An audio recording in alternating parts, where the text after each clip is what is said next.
প্রখর দুপুরে মাথার ওপর যে সূর্য প্রচণ্ড উত্তাপ ছড়ায়, সেই সূর্য যদি বন্দী হয়ে যায় মানুষের তৈরি কোনো ল্যাবরেটরিতে, রূপকথা নয়, অসম্ভবকে সম্ভব করে বিজ্ঞানের ইতিহাসে সবচেয়ে বড় মহাকাব্য রচনা করছে চীন।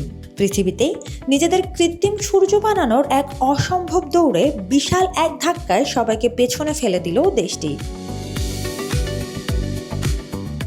পরমাণু সংযোজন বা নিউক্লিয়ার ফিউশন প্রক্রিয়ায় সম্পূর্ণ কার্বন মুক্ত ও প্রায় সীমাহীন পরিচ্ছন্ন জ্বালানি তৈরির লক্ষ্যে এক ঐতিহাসিক অগ্রগতি অর্জন করেছে চাইনিজ গবেষকরা। কৃত্রিম সূর্য তৈরির অন্যতম প্রধান মূল ভিত্তি হিসেবে পৃথিবীর ইতিহাসের সবচেয়ে বড় এবং সবচেয়ে শক্তিশালী সুপার কন্ডাক্টিং ফিউশন ম্যাগনেট বা চৌম্বক ক্ষেত্র সফলভাবে তৈরি এবং পরীক্ষা শেষ করেছে দেশটি। 2030 সালের মধ্যে এই ফিউশন শক্তিকে কাজে লাগিয়ে বাণিজ্যিকভাবে বিদ্যুৎ উৎপাদনের যে মহাপরিকল্পনা বা রূপরেখা চীন নিয়েছে, এই নতুন সফলতা তাদের সেই স্বপ্নকে বাস্তবতার একদম কাছে পৌঁছে দিল। চাইনিজ একাডেমিক অফ সায়েন্সের অধীনে থাকা ইনস্টিটিউট অফ প্লাজমা ফিজিক্সের প্রকৌশলীরা তৈরি করেছেন এই ডি আকৃতির বিস্ময়কর ও বিশালাকার চুম্বক। এটি কতটা বিশাল ভাবুন একবার। এর দৈর্ঘ্য 21 মিটার, চওড়ায় 12 মিটার এবং এর মোট ওজন প্রায় 582 টন। এটি শুধুই একটি বিশাল যন্ত্র নয়, এটি একটি চরম শক্তির কারখানা। পরমাণু সংযোজন রিঅ্যাক্টরে সূর্য অপেক্ষা শতগুণ বেশি, অর্থাৎ 100 মিলিয়ন ডিগ্রি সেলসিয়াসেরও বেশি উত্তপ্ত গ্যাস বা প্লাজমা তৈরি হবে।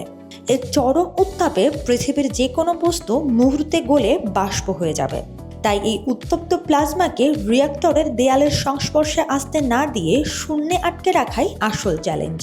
আর এই অসাধ্য সাধন করবে চীনের তৈরি সেই শক্তিশালী চৌম্বক ক্ষেত্র।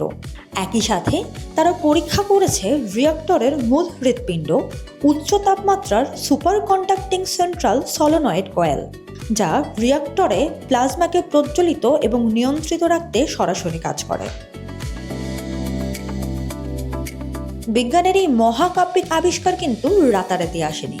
দীর্ঘ 6 বছরের টানা কঠোর কর্মযজ্ঞের ফসল এই প্রজেক্ট, যা অর্জনের মাধ্যমে চীন নিজেদের ঝুলিতে পুরেছে 4টি নতুন পেটেন্ট এবং আন্তর্জাতিক মানের 25টি শিল্পমান। সবচেয়ে গর্বের বিষয় হলো, এতে কোনো বহিরাগত সাহায্য নেওয়া হয়নি। সম্পূর্ণ চীনের নিজস্ব প্রযুক্তি ব্যবহার করেই এটি নির্মিত হয়েছে। এই বিশালাকার বিস্ময়কর চুম্বকটির সহ্য ক্ষমতাও অবিশ্বাস্য। এটি -269 ডিগ্রি সেলসিয়াসের মতো হিমাঙ্কের চরম নিচেও টানা 60 বছর নির্বিচ্ছিন্নভাবে সেবা দিতে পুরোপুরি সক্ষম।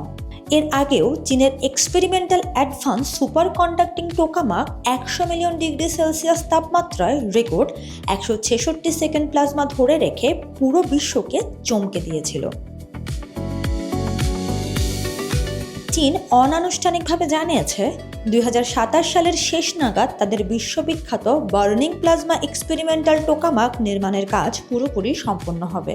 আর যদি সব পরিকল্পনা ঠিকমতো এগোয়, তবে 2030 সালের মধ্যেই মানব ইতিহাসে প্রথমবারের মতন কৃত্রিম সূর্যের শক্তি দিয়ে বাণিজ্যিকভাবে ঘরবাড়ি ও শিল্প কারখানায় বিদ্যুৎ উৎপাদন শুরু করা সম্ভব হবে।